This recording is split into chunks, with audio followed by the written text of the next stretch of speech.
नमस्कार. ऐश्वर्या प्लॅन करून सुमित्राला सांगते, आता मी कामाला सुरुवात केली आहे. घरातली सगळी कामं मी करायला मदत करते. आता सारंगला सुद्धा ऑफिसमध्ये मदत करायला जायची आहे त्याच्या भावाची.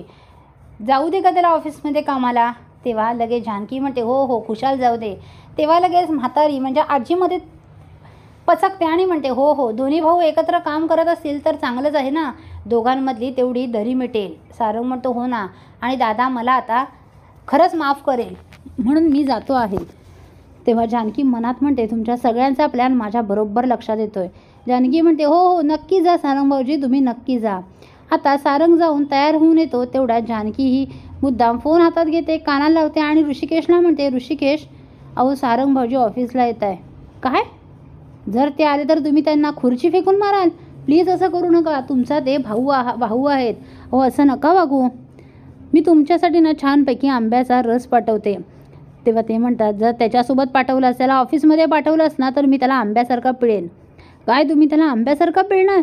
बाप रे, अहो असं काय करताय? भाऊ आहे ना तुमचा? नाही, सावत्र भाऊ आहे तो तुमचा. हे सगळं त्यानेच करायला भाग पाडला आहे मला. तेव्हा जानकी म्हणते अहो पण हे सगळं ऐश्वर्याने केलं आहे, पण सारंग भाऊजींना शिक्षा का? तेव्हा तिकडून ऋषिकेश असं बोलतोय असं जानकी दाखवते की बायकोच्या पापाची शिक्षा नवऱ्याला मिळणार, येऊ दे त्याला, मी चांगलीच त्याची धुलाई करतो.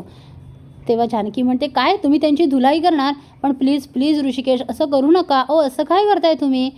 बरं ठीक आहे, आता धुलाई करणार आहात, त्यांचं चांगलं स्वागत करणार आहात तर करा, तुम्ही काही ऐकणार नाही. तेवढा सारंग तिथे चांगला सुटाबुटात येतो. तेव्हा जानकी पुढे येते आणि म्हणते वा सारंग भाऊजी काय दिसतंय, अगदी जेंटलमॅन. जा जा ऑफिसमध्ये जा, तुमचा भाऊ तुमची वाटच बघतोय तुमची धुलाई करायला.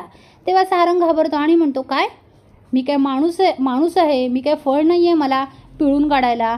नको बाबा, दादा गेला ना तर चांगलीच माझी तिकडे धुलाई करेल, मी जातच नाही त्यापेक्षा. असं म्हणून सारंग हा बॅग घेऊन धूम टोकतो, पळत सुटतो आपल्या रूममध्ये. आता ऐश्वर्या त्याला परत बघून म्हणते काय झालं? तो म्हणतो मी नाही जाणार ऑफिसला, तिथे गेल्यावर दादा मला उगाच मारेल, मी नाही जाणार. तेव्हा ऐश्वर्या म्हणते माझा प्लॅन फिसकटला का? आता बघ मी काय करते. आणि ते किचनमध्ये येते तर जानकीने आमरस करून ठेवलेला असतो. त्या आमरस दुसऱ्या बाउलमध्ये थोडासा ओतून घेते आणि त्यामध्ये गुंगीचं औषध टाकते आणि ते फ्रीजमध्ये ठेवते. आता हे सगळं जानकीने बघितलेलं असतं. जानकीने ऐश्वर्याला रंगे हात पकडलेलं असतं. आता जानकी तिथे येते आणि ऐश्वर्याच्या सटासट कानाखाली वाजवते आणि म्हणते माझी तुझ्यावर आता एकदम करडी नजर आहे, कारण तू किती आणि कुठच्या घाणेरड्या पातळीवर खालच्या पातळीवर उतरशील ना हे मला चांगलंच माहीत आहे. म्हणूनच मी तुझ्यावर नजर ठेवून आहे. या रणदिव्यांच्या घरात तू राहायला आली आहेस खरी, पण मी तुला इथे सुखाने राहू देणार नाही. आणि तिच्या कानाखाली वाजवते, तिला चांगलीच चोपते आणि म्हणते आता हा आमरस आहे ना मला तूच पिऊन दाखव, जर यात काही नाही ना तर पिऊन दाखव. आता ऐश्वर्या तो आमरस प्यायला घाबरते, कारण तिने औषध मिक्स केलं आहे हे तिला माहीत असतं. आणि शेवटी तोंडाने ती म्हणते नाही मी नाही पिणार, कारण यात मध्ये मी गुंगीचं औषध टाकलं आहे. आता ते ऐकून सगळ्यांनाच धक्का बसतो. तेव्हा आता सुमित्रा म्हणते काय केलंस तू हे ऐश्वर्या? अगं मी तुला इथे कशाला आणलं आहे?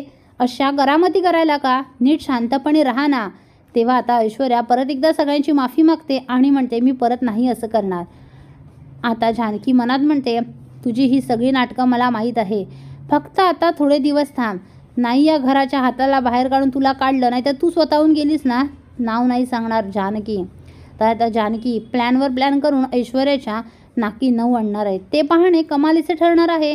असेच मालिकांचे नवनवीन अपडेट पाहण्यासाठी व्हिडिओला लाईक आणि चॅनलला सबस्क्राईब करायला विसरू नका. थँक्यू.